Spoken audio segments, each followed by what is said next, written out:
Our guest this week is June Jacobs, trustee of the Next Century Foundation. With June, we'll discuss the whole question of the Middle East peace process, the role of women, and religious extremism.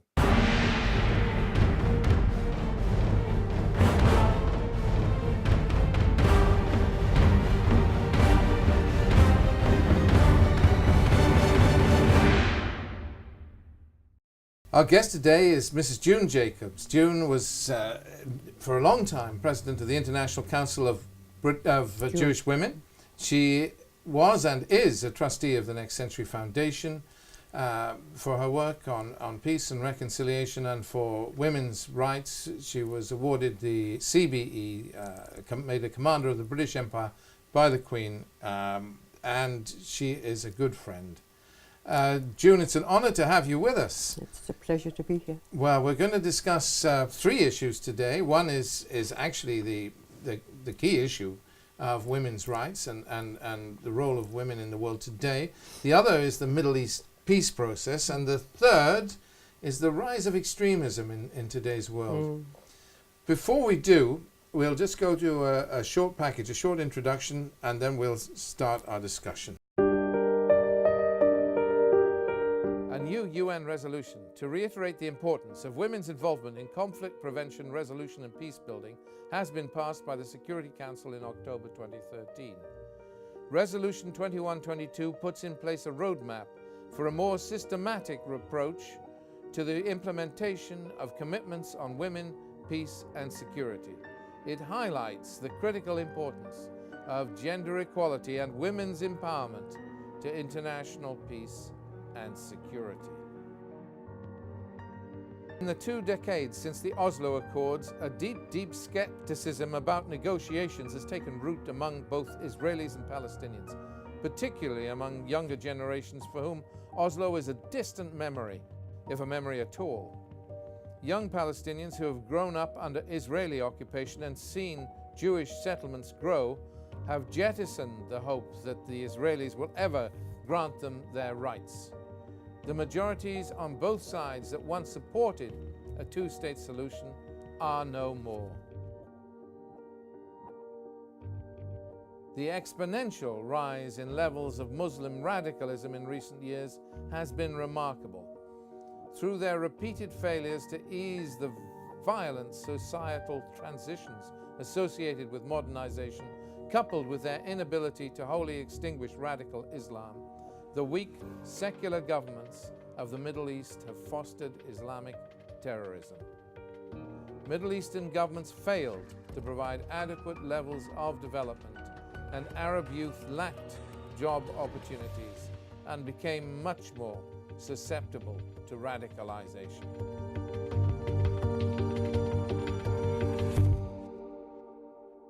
So, June, thank you so much for being here with us today. Really I'm delighted. Oh, bless you. Frightened, but delighted. You are good. You are really good. We've got a lot to talk about. Yeah, well, the world is full of things. Yes, indeed. Well, let's start with the women's issue. It is interesting to us all.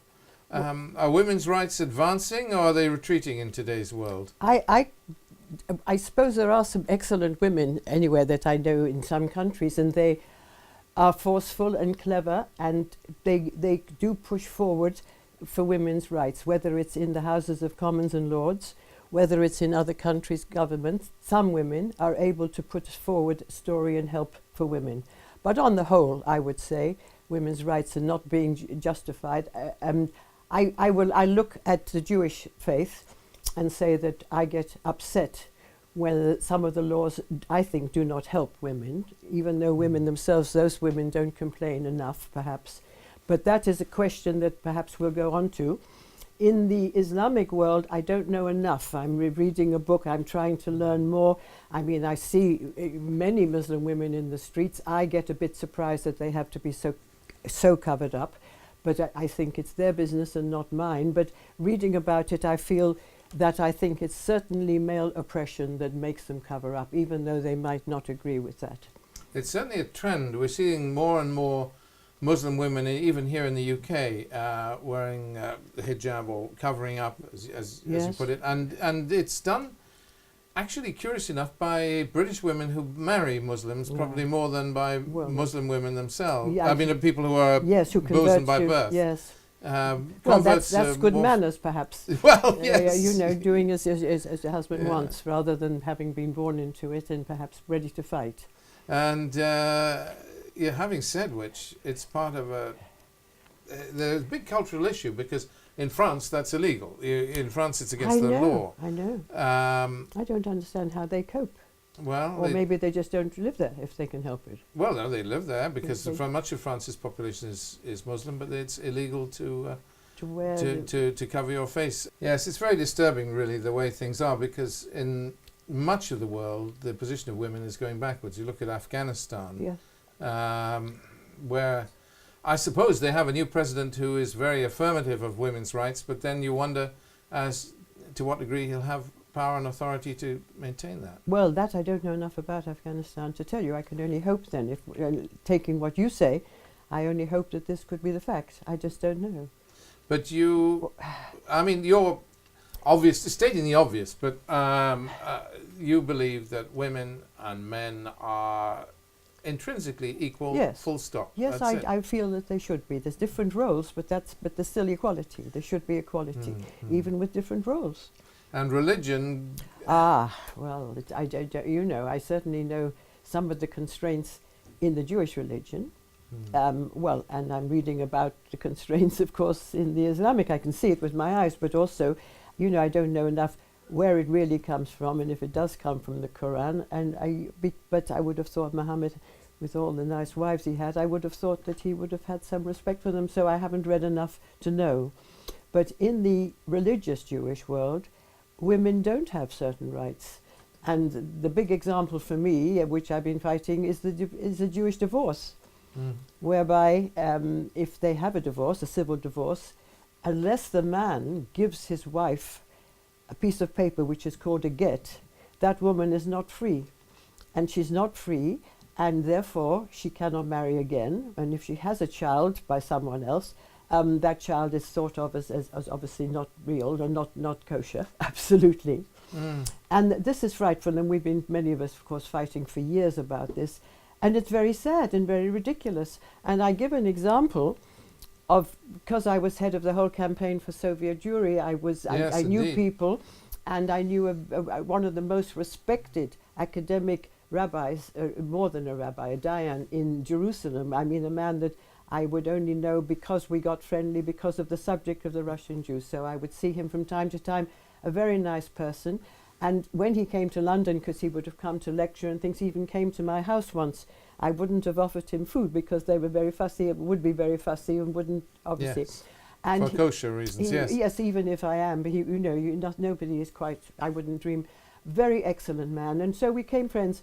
As I hadn't seen him for a while, and then there's an organisation in his honour, and they had a dinner in London some time after, and I hadn't seen him for ages, so I went over to the table, and he got up, very pleased to see me. How are you? How are you? And I was delighted, and I said, I'm fine, but Rabbi, actually, I'm worried about the Agunah. Agunah is the name of a woman who is not free from her divorce. That's what she's called, an Agunah. And he got very excited. He said, those men are disgusting. They should be beaten. They should be punished. He really he didn't say shot, but everything. He just felt For not angry freeing the for women. not freeing the woman. I said, see. actually, Rabbi, instead of getting quite so excited and hot and bothered, wouldn't it be sensible just a little bit to bring some of the laws up to date, just slightly, like in the UK, we don't hang people anymore. You know, he turned around, sat down, and has never spoken to me again. So prepared to shoot well, not shoot them, but punish them, but not, God forbid, to change some laws that were set around 2,000 years ago. It's not the law from Moses or God, it's the law that some rabbis wrote, cleverly possibly, but, you know, 2,000 years ago. And that makes me sad and impatient. And I mean, one man is in prison, I believe, and because they sometimes put them in prison, and he's prepared to sit there forever, so she could never be free, I guess. But it is ridiculous. That's just one example of some of the things. In Israel, they sometimes put them in prison. Well, yes. Because it couldn't happen in the... It couldn't happen in London, but they do. But the synagogues don't give them any honours, in which an Orthodox man would like to be called up to the altar sometimes on a Saturday. but some don't, because that's the punishment they would give him. You know. Well, they deserve it, perhaps. Well, yes, we know. So that's that's Interesting, some but of the these things. social issues Yes. pervade every culture, because the actual in Islam, the question of whether a woman covers up is not. It doesn't actually strictly relate to the Quran. It relates to the Hadith and other scriptures, other interpretations. Oh, rather. other interpretations. Yeah. Yes, well, that is another question. It's Interpretation. Of some course. would argue it's a cultural issue and not a religious issue, but it's become. But they have to cover every. Sometimes they yeah. have. Some of them have to cover everything, and it's just enough. You know. Yes, yeah. it's a pity. And you know, beautiful women. Well, maybe if they're very beautiful, that's why the man would be frightened if she'd be seen out. I don't know. Well, we all need to campaign for a more equal world, because, for goodness' sake, it is atrocious. the It way is. things It are. is. It's very worrying. So we've talked about women's issues. At least we touched on them, but Yeah. but scarcely adequately. But let's just talk a little about the Middle East peace process, because I know all of our listeners will be particularly engaged by this issue.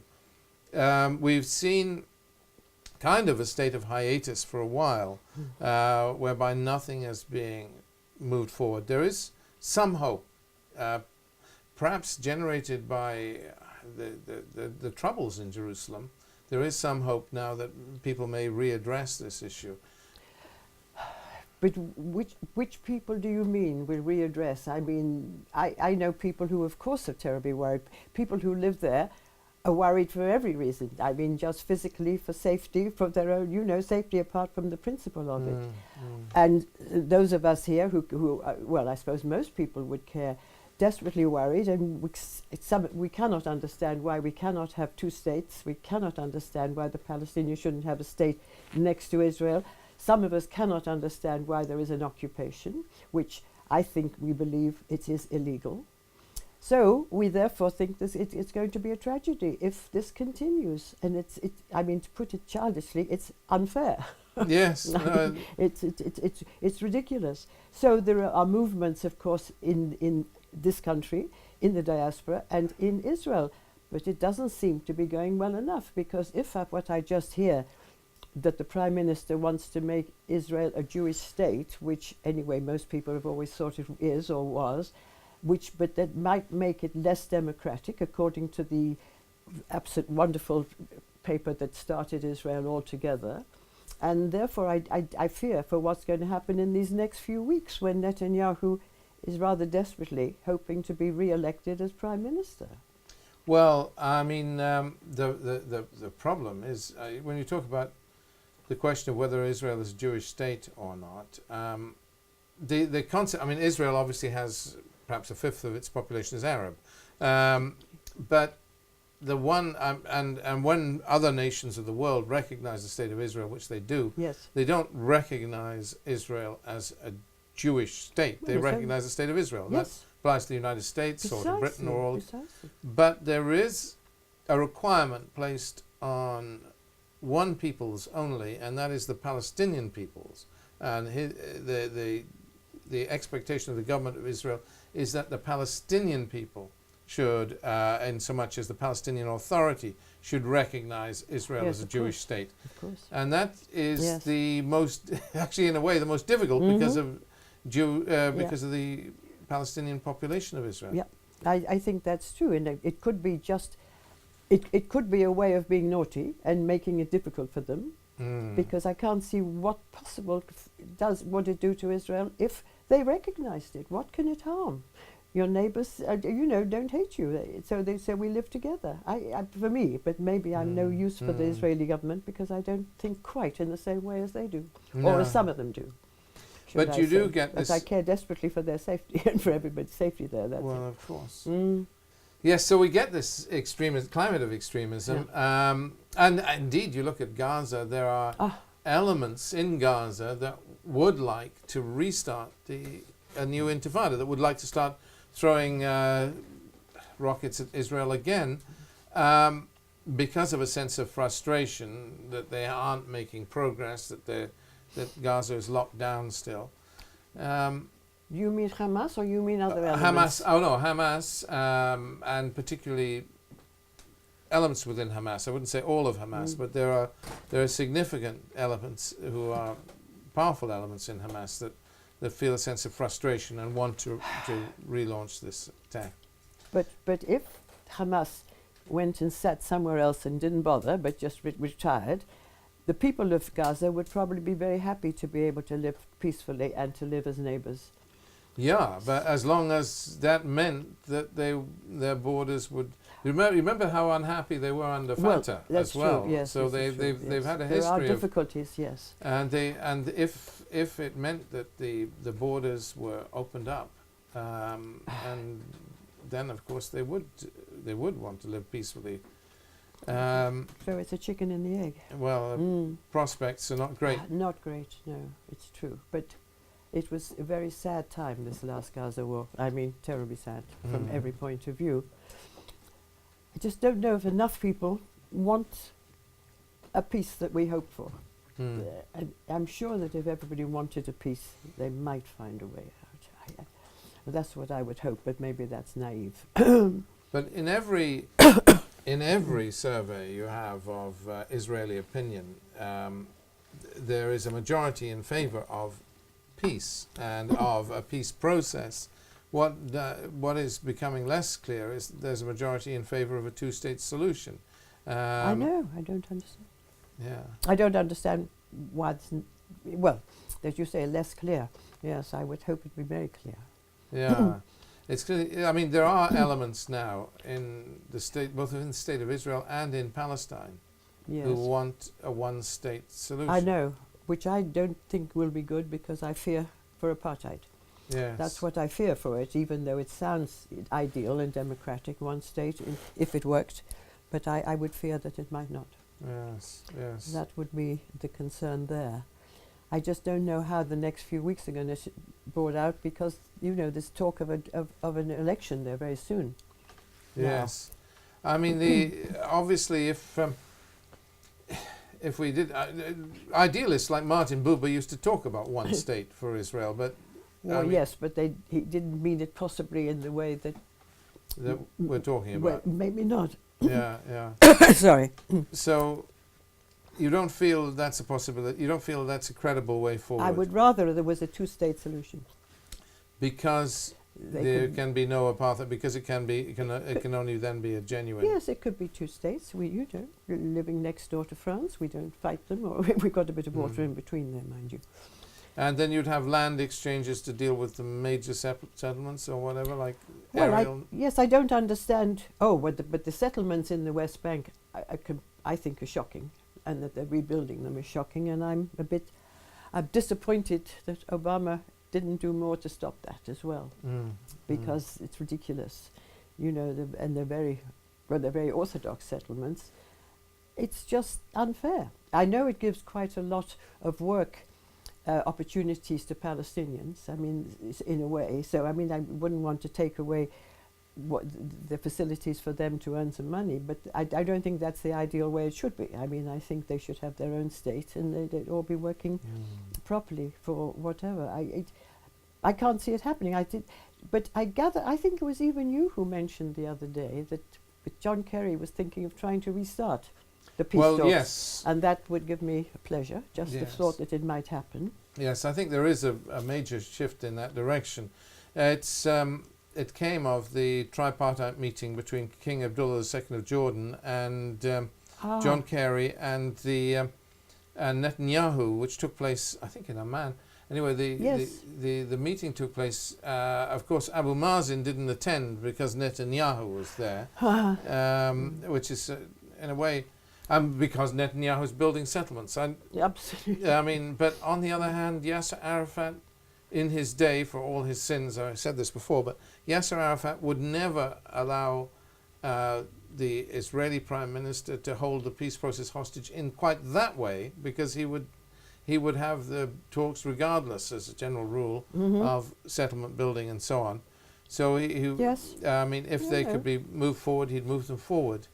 Now, Abu Mazen has managed to keep things quiet, maybe for his own convenience. I see. Yes, Well, it's my opinion. I don't know. Yes, I don't know enough to be able to comment on that. I would just hope that they could get together and start again. Well, it is encouraging. I think there It's are really moves in that terribly, direction. yes, because otherwise it's despair, and that would be a pity and a Yes. tragedy. Don't know. I just hope that they can find some way of getting together and stop hurting even their own people. You know, I think the Gaza. Well, I better not go into it all, the Gaza war, but I think Hamas behaved in a way that made it difficult and made it possible for more people in their side to be killed.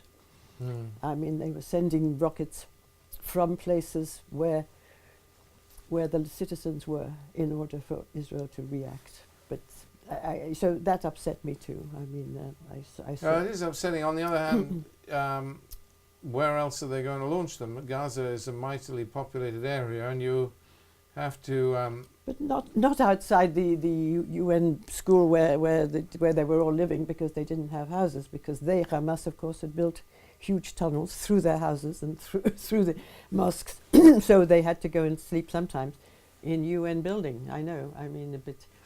Perhaps I'm talking, but I know that was the case in some ways, because. Yes, I'm not. But otherwise, as you're right, there's not much space for them. Well, I mean, there's not much. There are open areas, but the open areas, they would be vulnerable. They have to launch them either from within orchards or in housing. other people's, yes. I mean, I don't know. This is the way it's happening out there. Yeah. It's It's difficult, and I think neither side is trying hard enough. But I'm hoping, as I say, Kerry can start again. This would be the only possible hope that I have. well, I think that is a great hope, and Well, it is. and it's part of Right. his legacy. It's something he's wanted to do. Yes. And oddly enough, given the fact that the Syria-Iraq conflict with ISIS is being taken over by the military, the State Department aren't so engaged on that. So they have an I see that they opportunity can to up do this. something, and Well, they can do something. I with would peace be process. very pleased. You told me that you were going to talk a bit about women as well. And Yes. because of you mentioning John Kerry, it makes me think of one splendid thing that happened this year. Well, many splendid things have happened, but there was a wonderful conference at the Excel Centre. I think, if you remember, yes. with I do the remember. very excellent, because I've got full of admiration for him. When I say now, because I've never been a Conservative voter, but I mean, William Hague is a very nice man in any Yes. case. But for this, I give him 100%. I wasn't able to go every day to the Excel Centre because I'd had a bit of a hippie operation, so I didn't keep going all that way. But I was on the last Friday of that conference, which was huge, and many of us. Yeah. John Kerry was there himself. He came, he flew over specially to speak at that conference about women in war. Well, women, how they suffer in war, and how it is terrible. I mean, the Yes. rape, the shocking continue, which there has been for years. And I will jump a bit to say that for many years, and still I do, we go to the United States, to New York, for the United Nations Commission on the Status of Women every March. And when I was president of ICJW, maybe I said more than all the NGOs were able to meet in the UN building every morning for an hour, and where we could talk about what we hoped would be happening. Sorry about my voice. Yeah. And every time everybody was asking, from all over the world we had NGO women, I mean everywhere. And I used to ask, please, could there be a resolution about rape? I used to use Darfur as the example, but it was going on in DR Congo and everywhere. And of course, a bit frustrating because nothing really ever happened. But eventually, after a few years, I did have one made myself, a petition. Got lots of signatures, and then sent it up to Kofi Annan, which whether he received it or whether he didn't, I don't know. But also, I happen to know the gentleman who is now the Assistant Secretary General, but he was then the President of the board, or of the Assembly. He was chair of the General Assembly, a man from Sweden. And he was very nice, and I knew him because we sort of on some same So committee. you made some. Able to go, well, it didn't change the situation of rape in war, but I felt better. But now, because of William Hague, it's a much better publicity, huge. But John Kerry was great, and so indeed was the the head of the Australian Army, came specially to speak, and he was a brilliant speaker. So afterwards, I asked him, I said, there's a new president of the International Council of Jewish Women. I saw him amongst millions of people talking afterwards, and I said, could the new president, who is Australian, get in touch with you and talk? And he said, of course. So I'm hoping that more people could talk, but that made a big thing. It was a development, because rape in war doesn't stop. No, it doesn't. But this is largely because civil war, which is so violent, doesn't stop. That's true. And That's civil true. war, I mean, the rape of women, the Yes. killing of prisoners is par for the course. The prisoners are almost always, invariably killed in civil wars. Yes, you're right. Yeah. And brutality knows no bounds because this terrible Well, hatred. we have to see what ISIS is doing. Yes. Yeah. Yes. It is awful. it I mean, is. you talk about ISIS, a case in point. Maybe we should come to that. But I mean, the staggering Yes. use of women there, Yes. where, for instance, famously these Yazidi women were taken, captured, and used as, well, I don't know, wives they would call them, but used as This was the women they slaves, took, basically. Yes, they. And this was before the North Nigeria took quite a lot of women too. Yes, well, you have the problem with Boko Haram. Boko Haram. Who took indeed a whole school full of school children and 200 of them. and yes and took them as wives for their I fighters. know. It's astonishing. And what? If I may say so, I think men are peculiar. Yeah. If I may say. Yes. There is a certain It is certain brutality. pathetic, yes. But I was going back a bit to the rape. I was at the UN. I mean, you can all meet together. Ban Ki-moon was going to introduce Madame Bachelet to be the new head of the UN Women. This was 2 or 3 years ago. So I went and just watched the video because I didn't want to be in the hall because I was going to have to leave earlier. And that morning, we, the UK bunch, had met as we did every morning before starting, and we'd heard from a man who was sitting there that he'd come from the DR Congo with the UN, and he was there, and he was excited because he got a message on his phone, and the message said that he just heard there's been one indictment at last. You see, that was that morning. As a war crime, you mean? Yes, well, an indictment just of some guy who'd done a raping, I suppose, but there hadn't been many. At the International Criminal Court, you mean? No, this is, well, it couldn't have been that yet. It must have been in the Congo. They must have just taken him. Right. That evening was the big evening when Ban Ki-moon was going to introduce Madame Bachelet. And she's great because I managed to see her and talk to her once. And so he did, but he said, but before I introduce Madame Bachelet, I have to tell you the most important news. I have just learned that we have one indictment in DR Congo. And I must say that I think if I'd been near him, I might have slapped him. I mean, how daft. If this man got a message from his people that morning, and he's excited about one when the rape hasn't stopped for years, I just found that disappointing in Mr. Ban Ki-moon. But at least he mentioned it. Oh, so my. this is women's rights. We do have a problem. We I clearly must say. do. We do. What about, and it is related, the issue of the rise, it's related to what we were talking about at the outset. It's related to everything we're discussing, the increase in polarization and extremism in today's world. It's true.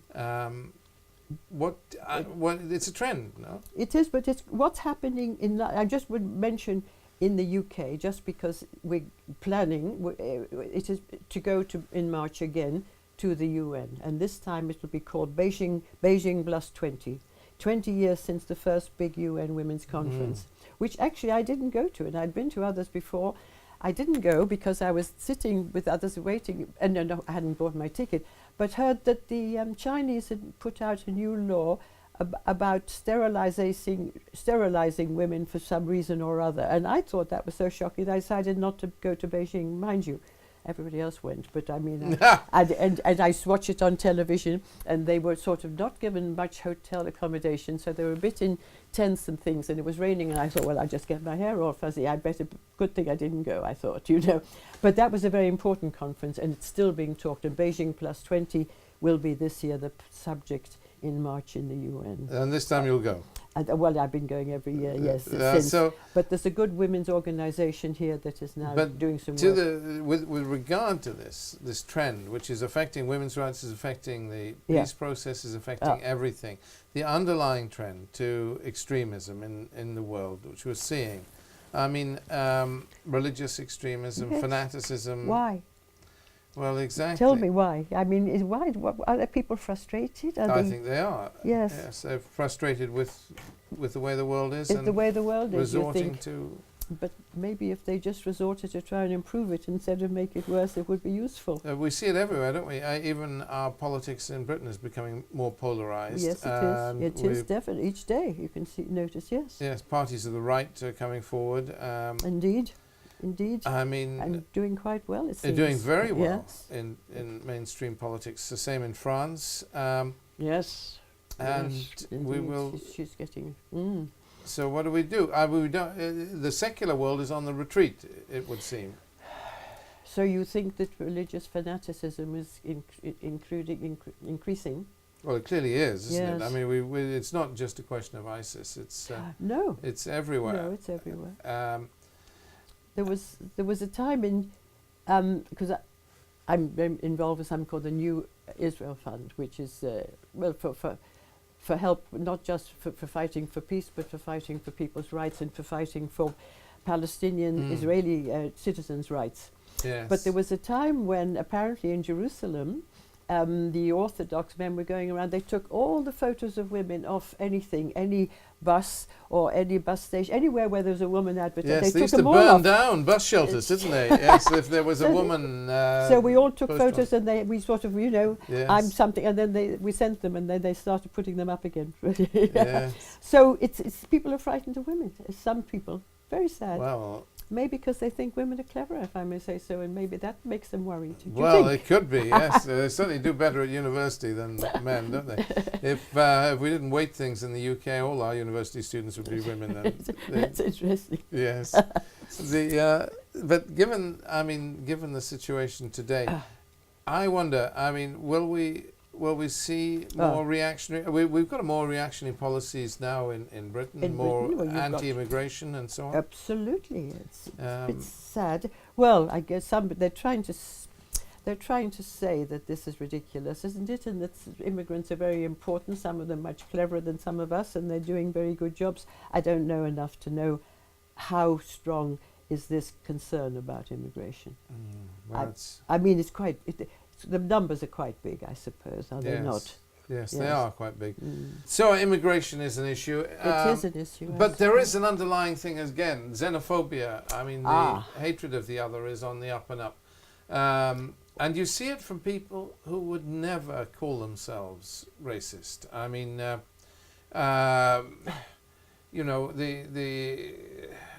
people like Melanie Phillips, when she talks about London, Just my and favourite she woman. calls it Londonistan, and she would, the last person that would call herself racist, she would say, no, I am anti-racism. And yet her whole terminology she when is. it refers to the other, to the Muslim, is very, very questionable. I'm talking about, our viewers may not know Melanie, but Melanie is well, a I'll famous just commentator tell you on that women's rights. We go, as I say, to New York every year. I've been going for years, and once we had a lunch for some of the Jewish women who were there in an office. So anyway, we were there, and so one woman came up to me afterwards and said, "Oh, you're from London. It must be terrible for you. Melanie Phillips has been here, and she's been telling us what a terrible, serious problem there is in London with this London." Well, she didn't use the term because I don't know if that book had been written yet, but Melanie had been telling them how serious it is. Just to tell you, so I know very well. Yes, so it is Yes. extraordinary. I mean, but having said that, I mean, Melanie is clearly not a racist. She's clearly a campaigner against racism, but these things slip into her conversation, and you get this whole disconnect where people don't see the other as themselves. as- They dehumanize yes, the other, yes, really. people do. What do you? I mean, it's everywhere. This and it's much of the root cause of many of the problems today. Israelis will dehumanize Palestinians. Palestinians will dehumanize Israelis. I mean, It's a very sad thing. It's a very, very sad thing and difficult. yes. Difficult. There's a lovely note. It's not even dehumanizing the story, so maybe it's not relevant. But there's a good organization in Israel called Mahson Watch. Mhm. These are older women who spend time on the border Mm. watching the security desks because they want to be sure that the Israeli soldiers don't behave badly to people coming in. They really are very, very good. Women of a certain age, I think. And there's a lovely story that once one of the women thought the soldier hadn't behaved quite correctly with people coming in over the border. And she went up to tell him off. And he said, "Oh, you silly old tart." "Oh," she said, "do you think I could really make it? Do you think that I look good enough?" And he was Sure, embarrassed. yeah. He was embarrassed enough to apologize. Well, I hope so. I hope so. That's not quite racism. That's just behavior. That was just Oh behavior. dear.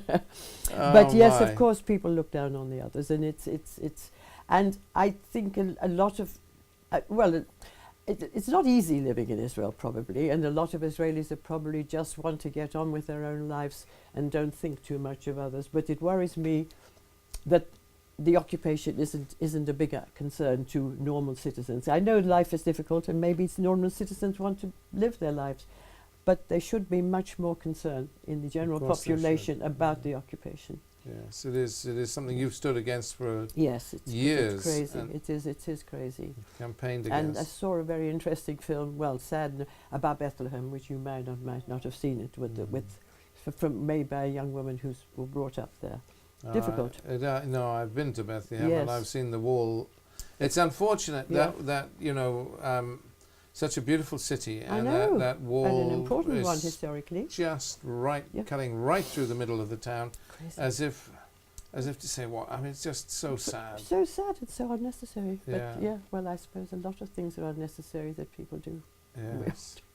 Well, bless They you, may- June. Let's hope for a safer and better world in the future. Exactly, that's what we've got to pray for. That and hope is. for. Absolutely. Bless your heart. Our Thank interview you. hasn't quite finished because we have to Talk discuss about a book. a but book that before I we don't do, know about. yes, well, we can talk about the subject. Thank you, June. Bless your heart.